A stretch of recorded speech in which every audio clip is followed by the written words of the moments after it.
I came into Rolls-Royce, I did aerospace engineering, and I just cover a little bit about sort of where I came from, what I did. So I started off doing GCSEs, as most students do. When I was in year 9, I already knew that I wanted to go into engineering. So it was a pathway that sort of, for me, led from GCSEs. I knew what I wanted to choose. From that, I chose to do one of the subjects, which was design, technology, systems and control. In that, there was only 3 of us that were girls in the whole class. So that was my pre-introduction to what an engineering world would be like. But yeah, from that, I then went on to A-levels. So when I did A-levels, I did maths, physics and product design. And me there, that's with the table I made in my year 13 sort of project. But from when I was in A-levels, I sort of said, right, I know I don't want to go to university full-time, but I know I still want to get a degree. What's out there? And that's when sort of apprenticeships became more of a thing for me, and I started doing a bit more research and finding out actually that I can go and do a degree apprenticeship, get no student debt, and actually go to some of these organisations and companies that I could only sort of dream of working at, even if I'd gone to university. And one of the things actually that sort of helped me realise I want to just go straight into work was doing some part-time jobs. So working at Costa, sort of getting a feel for what it's like to just go straight in, earning a salary. So getting that bit of money on the side was definitely the perk for me.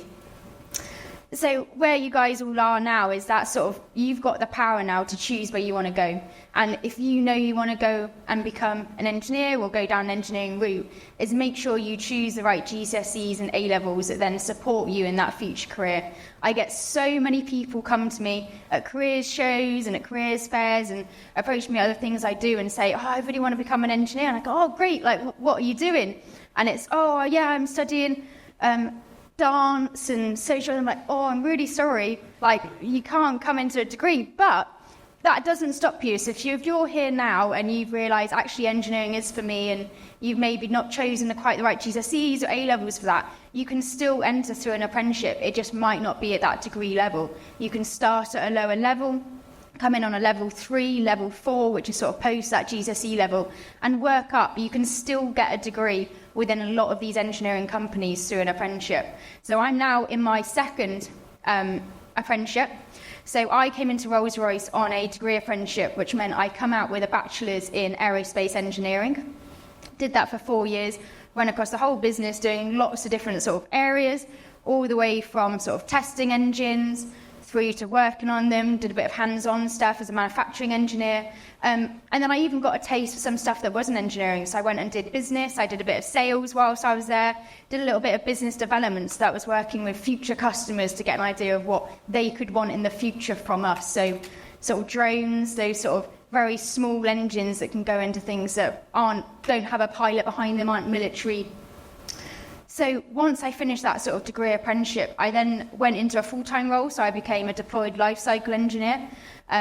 For people that don't know, because it's quite a niche one, I'm basically the first point of call for when a product comes back from service, and if it has an issue that's unexpected, like a crack, I'm then the first point of call to work with specialists to find a solution to get that engine back out the door as quickly as we possibly can, and meet those customer demands with their turnaround times. And when I went into that full-time role, I thought, I don't know if I'm quite done with my education. I'm quite enjoying this whole apprenticeship side of it, getting to learn on the side. And that's when I found out that I could go and do a master's apprenticeship. So even though I'd done one, I'm now in a full-time role. Rolls-Royce actually sponsored me to go and get a master's degree. I finished that last month. So all done now, thank goodness, because I've had enough now, definitely, of education. I'm not doing any more. So anyway, finished that and then went into my full-time role now as a Through Life technical lead. This is a secondment. I'm actually seconded into Babcock. Even though I'm still working for Rolls-Royce, I'm based there in their Bristol facility, working quite closely with BAE Systems and the Ministry of Defence to work on some submarine side of things. So I've moved away from aerospace, which I've been in for the last 6 years, trying something completely new. Luckily, it's only an 18 to 24 month secondment, so if I really don't like it, aerospace will have me back. So why did I choose to do an apprenticeship? So for me, there were so many advantages, but there's also disadvantages, and it's things to sort of be aware of. So for me, the main advantages was the no student debt, which I've already mentioned.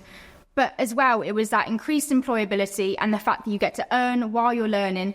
And the best part was the fact that I was getting 4 years industry experience, which if you go to university, you'll even struggle to get a summer internship. So I was over the moon to be able to actually just get straight on with it, hands-on with the product. But some of those disadvantages to be aware of, and some of the things that if you're thinking about going down an apprenticeship route, is the time commitment. It's not easy working and doing a degree on the side.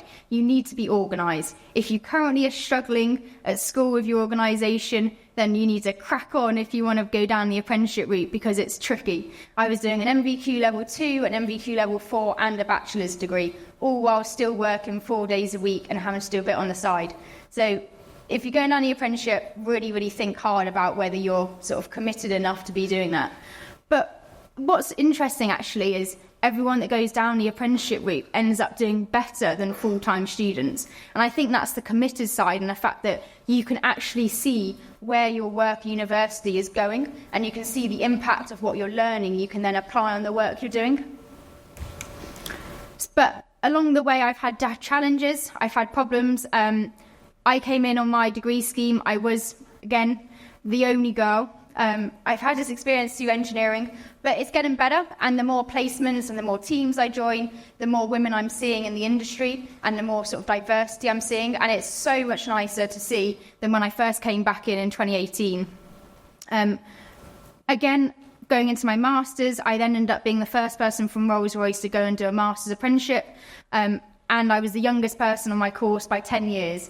So I was sat amongst sort of actually people in their 40s and 50s doing the masters with me that are already sort of engineering managers. So it just shows you the sort of speed you can pick things up when you're going down the apprenticeship route.